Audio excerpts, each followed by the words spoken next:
कभी आपने सोचा है कि मार्केट में हम जो भी स्टॉक्स पिक करते हैं उनको समझने का एक सीक्रेट मेथड होता है। हाँ, एंड वो होता है इंडिकेटर्स। ये आपके ट्रेडिंग के जीपीएस की तरह ही होता है जो आपको सही सिग्नल और डायरेक्शन देता है। तो अगर आप भी अपनी ट्रेडिंग को और स्मार्टर बनाना चाहते हैं तो कमेंट करो अनलॉक सक्सेस और इस वीडियो को एंड तक जरूर देखना, क्योंकि बिना इंडिकेटर्स के आपकी ट्रेडिंग सिर्फ एक ब्लाइंड गेस बन के रह जाती है।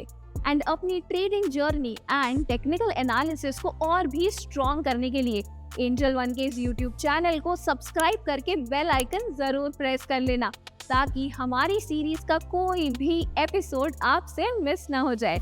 Myself CA Simran Bakhtiar and I welcome you all to the 5th episode of our technical analysis series with Angel One, जहां हम स्टॉक मार्केट का बेसिक्स टू एडवांस कवर करेंगे। तो चलिए आज के इस एपिसोड को शुरू करते हैं। तो सबसे पहले समझते हैं कि इंडिकेटर्स आखिर होते क्या हैं। सिंपल वर्ड्स में इंडिकेटर्स वो टूल्स हैं जो प्राइस और वॉल्यूम डेटा को एनालाइज करके हमें मार्केट ट्रेंड और स्ट्रेंथ के सिग्नल्स देते हैं। इंडिकेटर्स को आप एक गाइड के रूप में समझ सकते हैं जो हमें बताते हैं कि प्राइस ट्रेंड में क्या चेंजेस आ सकते हैं और कब ट्रेंड रिवर्सल की पॉसिबिलिटी है। Now let's understand types of indicators. Indicators को हम दो मेजर कैटेगरीज में बांट सकते हैं। फर्स्ट इज लैगिंग इंडिकेटर्स और लीडिंग इंडिकेटर्स, जिसमें से आज हम सिर्फ लैगिंग इंडिकेटर्स को समझेंगे एंड नेक्स्ट एपिसोड में हम लीडिंग इंडिकेटर्स को समझने वाले हैं। लैगिंग इंडिकेटर्स ये वो इंडिकेटर्स होते हैं जो मार्केट में एक ट्रेंड स्टैब्लिश होने के बाद सिग्नल देते हैं। ये इंडिकेटर्स प्राइस मूवमेंट के पास्ट डेटा को एनालाइज करके ट्रेंड की कॉन्फर्मेशन देते हैं, इसीलिए इन्हें हम ट्रेंड फॉलोइंग इंडिकेटर्स भी कहते हैं। लैगिंग इंडिकेटर्स का बेस्ट एग्जांपल है simple moving averages and exponential moving averages. चलिए इसे भी हम एक एक करके समझ लेते हैं। First is simple moving averages. ऐसे में वो इंडिकेटर्स हैं जो प्राइसेस या किसी भी फाइनेंशियल इंस्ट्रूमेंट के प्राइस ट्रेंड को समझने में मदद करता है। ऐसे में को कैलकुलेट करते वक्त हम एक स्पेसिफिक टाइम पीरियड का एवरेज लेते हैं, जैसे कि 50 डेज या फिर 200 डे का एवरेज। फॉर एग्जाम्पल, अगर हम 10 डे ऐसे में कैलकुलेट करना चाहते हैं तो हम आखिरी 10 दिन की क्लोजिंग प्राइसेस को ऐड करेंगे और फिर उनका एवरेज निकाल लेंगे।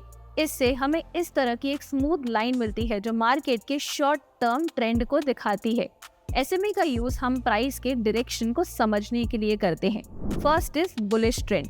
जब प्राइस इस प्रकार से एसएमए के ऊपर ट्रेड करता है तो इसका मतलब है कि मार्केट बुलिश है। Second, bearish trend. और जब प्राइस इस प्रकार से एसएमए के नीचे ट्रेड करता है तो मार्केट बेरिश है। Now coming to second one, exponential moving averages. Simple moving average से थोड़ा सा डिफरेंट होते हैं ये। ईएमए में रीसेंट प्राइस को ज्यादा वेटेज दिया जाता है, यानी कि करंट डेटा को ज्यादा इम्पोर्टेंस मिलती है यहाँ पर, इसीलिए ईएमए जल्दी रिएक्ट करता है कोई भी मार्केट चेंजेस के लिए, जो एसएमए से थोड़ा सा फास्ट होता है। ईएमए का यूज भी ट्रेंड को समझने के लिए होता है।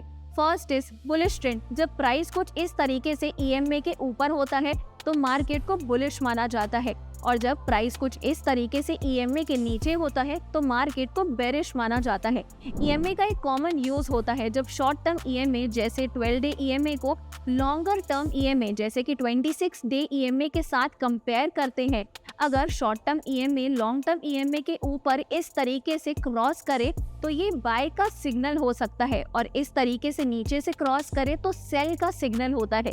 ईएमए ज्यादा रिस्पॉन्सिव होता है, इसीलिए ट्रेडर्स इसे शॉर्ट टर्म प्राइस मूवमेंट्स को ट्रैक करने के लिए प्रेफर करते हैं, जबकि SMA long term trend analysis के लिए ज्यादा यूज किया जाता है। तो दोस्तों ये था एक बेसिक ओवरव्यू इंडिकेटर्स का, जिसे हम नेक्स्ट एपिसोड में और भी डिटेल में समझेंगे।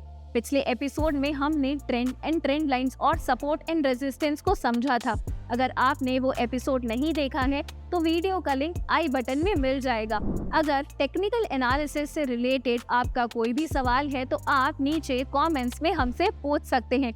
और अगर आपको ये वीडियो पसंद आई हो तो इस वीडियो को लाइक करें, शेयर करें और एंजल वन के यूट्यूब चैनल को सब्सक्राइब करके बेल आइकन को प्रेस कर लें, ताकि आपसे कोई भी इम्पोर्टेंट अपडेट मिस ना हो जाए। और हम मिलेंगे इस टेक्निकल एनालिसिस सीरीज के नेक्स्ट एपिसोड में। Investments in securities market are subject to market risks. Read all the related documents carefully before investing.